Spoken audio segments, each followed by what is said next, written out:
ಪ್ರಿಯ ವೀಕ್ಷಕರೇ, ನಾವೀಗ ಹಿರಿಯ ಸಾಹಿತಿ ಗದ್ಯ ಬರಹಗಾರರಾಗಿಯೇ ಮತ್ತು ಪ್ರಬಂಧಕಾರರಾಗಿಯೇ ಮಾನ್ಯತೆ ಪಡೆದವರ ಎನ್ ಮೂರ್ತಿರಾವ್ ಅವರ ಸಂದರ್ಶನ ಮಾಡೋಣ ಬನ್ನಿ. ನಮಸ್ಕಾರ ಎನ್ ಮೂರ್ತಿರಾವ್ ಅವರೇ. ನಮಸ್ಕಾರ ಎನ್ ಮೂರ್ತಿರಾವ್ ಅವರೇ. ನಿಮಗೂ ನಮಸ್ಕಾರ. ತಾವು ತಮ್ಮ ಹುಟ್ಟೂರಿನ ಬಗ್ಗೆ ನಮ್ಮ ಜೊತೆ ಹಂಚಿಕೊಳ್ತೀರಾ? ನಾನು ಮಂಡ್ಯ ಜಿಲ್ಲೆಯ ಅಕ್ಕಿ ಹೆಬ್ಬಾಳದಲ್ಲಿ ಜನಿಸಿದ್ದೇನೆ. ಬಹಳ ಸಂತೋಷ. ಹಾಗಾದರೆ ತಾವು ಜನಿಸಿದ ವರ್ಷ ಯಾವುದು ಎಂದು ನಮಗೆ ತಿಳಿಸ್ತೀರಾ? ನಾನು 1900ರಲ್ಲಿ ಜನಿಸಿದ್ದೇನೆ. ಮೂರ್ತಿರಾವ್ ಅವರೇ, ತಾವು ಸಾಹಿತಿಗಳಲ್ಲದೆ ಬೇರೆ ಯಾವ ವೃತ್ತಿ ವಹಿಸುತ್ತೀರಾ? ನಮ್ಮ ಜೊತೆ ಸ್ವಲ್ಪ ಹಂಚಿಕೊಳ್ತೀರಾ? ನಾನು ಮೈಸೂರು ವಿಶ್ವವಿದ್ಯಾಲಯದಲ್ಲಿ ಇಂಗ್ಲಿಷ್ ಪ್ರಾಧ್ಯಾಪಕನಾಗಿ, ಆಕಾಶವಾಣಿಯ ಸಹಾಯಕ ನಿರ್ದೇಶಕನಾಗಿ, ಕನ್ನಡ ಮತ್ತು ಸಂಸ್ಕೃತ ಇಲಾಖೆಯಲ್ಲಿ ನಿರ್ದೇಶಕನಾಗಿ ಸೇವೆ ಸಲ್ಲಿಸಿದ್ದೇನೆ. ತಾವು ಆಧುನಿಕ ಕನ್ನಡದ ಪ್ರಮುಖ ಗದ್ಯ ಬರಹಗಾರರಾಗಿ, ಇವರು ಪ್ರಬಂಧಕಾರರಾಗಿ ಮಾನ್ಯತೆ ಪಡೆದಂಥವರು. ತಮ್ಮ ಲೇಖನಿಯಿಂದ ಹೊರಹೊಮ್ಮಿದ ಕೃತಿಗಳು ಯಾವುವು ಎಂದು ನಮಗೆ ತಿಳಿಸ್ತೀರಾ? ನೋಡಿ, ನಾನು ಹಗಲುಗನಸುಗಳು, ಅಲೆಯುವ ಮನ, ಅಪರ ವಯಸ್ಕನ ಅಮೆರಿಕ ಯಾತ್ರೆ, ಮಿನುಗು ಮಿಂಚು, ಪೂರ್ವ ಸೂರ್ಯನೊಡನೆ, ಚಂಡಮಾರುತ ಮೊದಲಾದ ಕೃತಿಗಳನ್ನು ರಚಿಸಿದ್ದೇನೆ.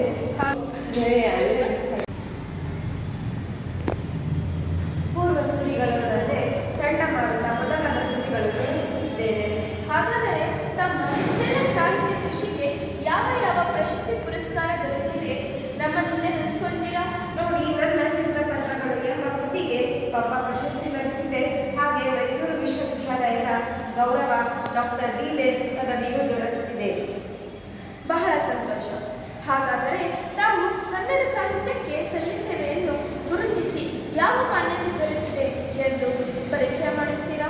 1984ರಲ್ಲಿ ಕೈವಾರದಲ್ಲಿ ಸಮಾವೇಶಗೊಂಡ 59ನೇ ಅಖಿಲ ಭಾರತ ಸಾಹಿತ್ಯ ಸಮ್ಮೇಳನದ ಅಧ್ಯಕ್ಷತೆಯನ್ನು ವಹಿಸಿದ್ದೇನೆ.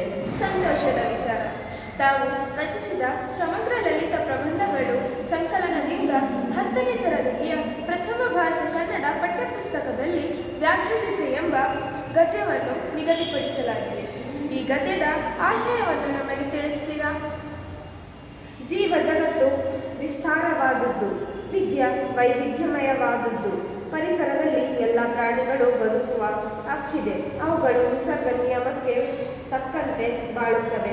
ಪರಿಸರ ಸಮತೋಲನದಲ್ಲಿ ಒಂದು ಮತ್ತೊಂದನ್ನು ಆಧರಿಸುವುದು ಅನಿವಾರ್ಯ ಮತ್ತು ವಾಸ್ತವ ಸಂಗತಿ. ಇಂತಹ ಪರಿಸ್ಥಿತಿಯನ್ನು ಹಾಸ್ಯದ ನೆಲೆಯಲ್ಲಿ ತಿಳಿಸುವುದು ಹಲವು ವೈಚಾರಿತ್ಯಗಳನ್ನು ತೋರಬಹುದು.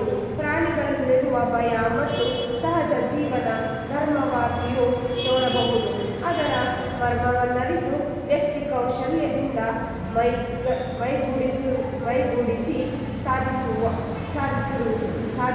ಬಗ್ಗೆ ವಿಶೇಷವಾದ ವಾದ್ಯದು ಎಂಬುದು ಧ್ವನಿತವಾಗಿದೆ.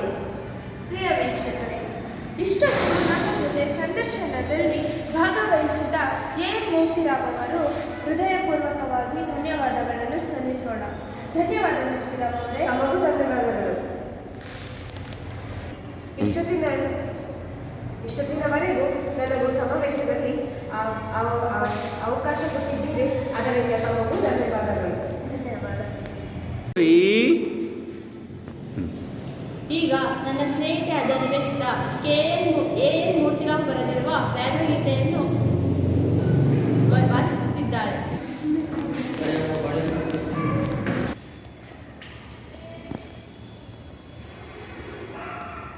ವ್ಯಾಘ್ರಗೀತೆ. ಎನ್ ಮೂರ್ತಿರಾವ್. ಎಲೆಬೆಕ್ಕೆ ರೂಪಿನಿಂದಲೇ ಹುಲಿಯ ಜಾತಿಗೆ ಸೇರೆನೆಂದು ಗರ್ವಿಸಬೇಡ ಎಂದು ಬರೆದ ಕವಿಯ ವಿಷಯದಲ್ಲಿ ನನಗೆ ಬಹಳ ಗೌರವ ಉಂಟು. ಆತ ಹುಲಿಯನ್ನು ಕೇವಲ ಹಿಂಸಾ ಪಶುವೆಂದು ತಿರಸ್ಕರಿಸಲಿಲ್ಲ, ಅದರ ಜಾತಿಗೆ ಸೇರುವುದು ಹೆಮ್ಮೆಯ ವಿಷಯವೆಂದು ಮನಗೊಂಡಿದ್ದಾನೆ. ಹುಲಿ ಪ್ರಾಣಿಗಳನ್ನು ಕೊಂದು ತಿನ್ನುವುದೇನೋ ಉಂಟು, ಆದರೆ ನಿಷ್ಪಕ್ಷಪಾತವಾದ ದೃಷ್ಟಿಯಿಂದ ನೋಡಿದರೆ ಅದರಲ್ಲಿ ತಪ್ಪೇನಿದೆ? ಶಾಕಾಹಾರವನ್ನು ತಿಂದು ಬದುಕಬಹುದಾದ ಮಾನವನೇ ಮಾಂಸವನ್ನು ತಿನ್ನಬಹುದಾದರೆ ಹುಲಿಯಲ್ಲಿ ಅದೊಂದು ದೊಡ್ಡ ಅಪರಾಧವೇ? ಅದು ಆಹಾರಕ್ಕಾಗಿ ಕೊಲ್ಲುವುದರಲ್ಲೇನೂ ತಪ್ಪಿಲ್ಲ. ಹಾಗೆ ಕೊಲ್ಲುವಾಗ ಯಾವುದಾದರೊಂದು ಧರ್ಮವನ್ನು ಅನುಸರಿಸಿ ಕಲ್ಲುತ್ತದೆಯೇ ಅಥವಾ ಧರ್ಮಗಳ ಲೆಕ್ಕವನ್ನೇ ಇಡದೆ ಸ್ವಚ್ಛತೆಯಿಂದ ವರ್ತಿಸುತ್ತದೆಯೇ ಎಂಬುದು ಮುಖ್ಯ ಪ್ರಶ್ನೆ. ಇಲ್ಲಿಗೆ ಧರ್ಮವೇನು ಬಂತು ಎನ್ನಬಹುದು. ಇತರ ದೇಶಗಳಲ್ಲಿರುವ ಹುಲಿಗಳ ವಿಷಯ ಹೇಗೋ ನನಗೆ ತಿಳಿಯದು.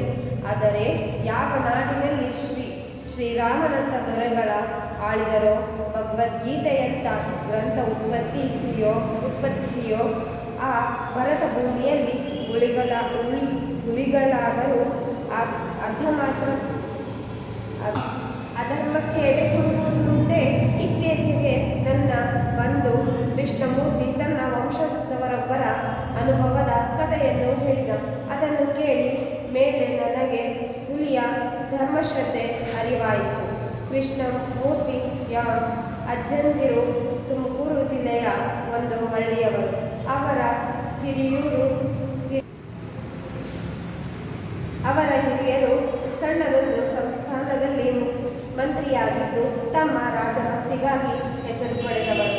ನಮ್ಮ ಕಥಾನಾಯಕರ ಕಾಲಕ್ಕೆ ಮಂತ್ರಿತ್ವ ಹೋಗಿ ಕೇವಲ ಶಾನುಭೋಗಿಗೆ ಮಾತ್ರ ಉಳಿದಿತ್ತು. ಆದರೂ ಶಾನುಭೋಗರು ತಮ್ಮ ವಂಶದ ಕೀರ್ತಿಗೆ ಕುಂದು ತರುವುದಂತೆ ಕೀರ್ತಿ ಪುಸ್ತಕವನ್ನು ನಿಷ್ಠೆಯಿಂದ ಕಾಪಾಡಿಕೊಂಡು ಮಾಸಿಯ ಕಾಣಿಕೆಗಾಗಿ ರೈತರನ್ನು ಪೀಡಿಸದೆ ದೇವರ ಕೊಟ್ಟಷ್ಟರಲ್ಲಿ ತೃಪ್ತಿಗೊಂಡ ಜೀವನ ನಡೆಸುತ್ತಿದ್ದಾರೆ. ಅವರ ಭಾಗಕ್ಕೆ ಕೀರ್ತಿ ಪುಸ್ತಕ ಕೇವಲ ಜೀವನದ ಆಧಾರವಲ್ಲ, ಅವರ ರಾಜಭಕ್ತಿಯ ಲಾಂಛನ. ಒಂದು ಬಾರಿ ಅವರು ಇರಸಾಲಿಗೆ ಚಿಕ್ಕನಾಯಕನಹಳ್ಳಿಗೆ ಹೋಗಿದ್ದರು. ಖಜಾನೆಗೆ ಹಣ ಕಟ್ಟಿ ಸ್ನೇಹಿತರನ್ನು ನೋಡಿಕೊಂಡು ಅಲ್ಲಿಂದ ವಾಪಸ್ ಹೊರಡುವಾಗ ವೇಳೆಗೆ ಸಂಜೆ 6 ಗಂಟೆಯಾಗಿತ್ತು. ಅವರು ತಮ್ಮ ಹಳ್ಳಿಯನ್ನು ತಲುಪಬೇಕಾದರೆ ಮದಲಿಂಗನ ಕಣಿವೆಯನ್ನು ದಾಟಿ ಹೋಗಬೇಕು. ಕಾಡು ದಾರಿ ಆದರೂ ಬೆಳದಿಂಗಳ ದಿನ. ಸ್ವಲ್ಪ ದೊಡ್ಡ ಹೆಜ್ಜೆ ಹಾಕಿದರು. ಊಟದ ಹೊತ್ತಿಗೆ ಊರು ಸೇರಬೇಕೆಂಬುದು ಎಂದುಕೊಂಡು ಬೇಗ ನಡೆದರು.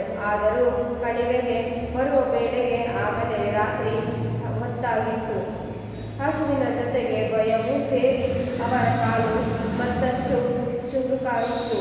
ರಸ್ತೆಗೆ ಸ್ವಲ್ಪ ದೂರದಲ್ಲೇ ಇದ್ದ ಗುಹೆಯಲ್ಲಿ ಹುಲಿಯೊಂದು ಮಲಗಿತ್ತು. ದಿನವೆಲ್ಲ ನಿದ್ದೆ ಮಾಡಿ ಆಗ ತಾನೇ ಆಕಳಿಸುತ್ತಾ ಎದ್ದ ಹುಲಿಗೆ ತನ್ನ ಹೊಟ್ಟೆ ಬರಿದಾಗಿದೆ ಎಂಬುದು ಭಾಸವಾಯಿತು. ವಿಧಿ ಆಹಾರಕ್ಕೆ ಏನನ್ನು ಒದಗಿಸುವುದೋ ಎಂದು ಯೋಚಿಸುತ್ತಾ ಒಂದೆರಡು ಸಾರಿ ಮೈಮುರಿದು ಹೊರಟಿತು. ಬಂದೆಡೆಗಳೆಲ್ಲ ಮರಗಳೆಲ್ಲ ನಡೆಸುತ್ತಿದ್ದಾಗ ಇದ್ದಕ್ಕಿದ್ದಂತೆ ಹಾಗೆಯೇ ಮಧುರವಾದ ಗಂಧವೊಂದು ಅದರ ಘ್ರಾಣೇಂದ್ರಿಯವನ್ನು ಆಕ್ರಮಿಸಿತು. ಇದುವರೆಗೆ ಕವಿ ಸಂದರ್ಶನ ಹಾಗೂ ಗದ್ಯವಾಚಕವನ್ನು ಮಾಡಿಕೊಟ್ಟ ನನ್ನ ಸ್ನೇಹಿತರಿಗೆ ಧನ್ಯವಾದಗಳು.